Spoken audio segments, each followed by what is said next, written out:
নমস্কার, আমার নতুন ভিডিওতে সবাইকে স্বাগত। আজ ঘুম থেকে উঠে দেখছি খুবই বৃষ্টি হচ্ছে।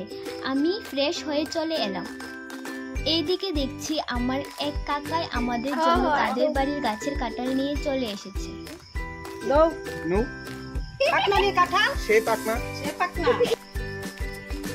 কিছু আমও নিয়ে এসেছিল।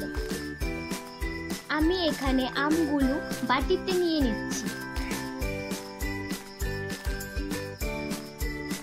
মা কাঁঠাল থেকে খোসাগুলি ছাড়িয়ে নিচ্ছিল বাটিতে।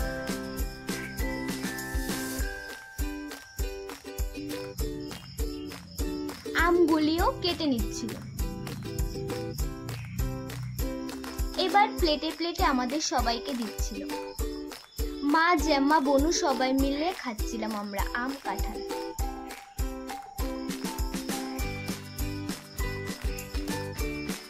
মা কাঁঠালের বিচিগুলি ধুচ্ছিল। কাঁঠালের বিচিগুলি তরকারি খেতে খুব ভালো লাগে আমার। এখানে মা কিছু কাঁঠাল বক্সে দিয়ে দিল দিদির জন্য। এবার যাই দিদির বাড়িতে কাঁঠালগুলো দিয়ে আসি। আজকের ভিডিওটা এখানেই শেষ করছি। ভালো লাগলে লাইক করে দেবেন। টাটা।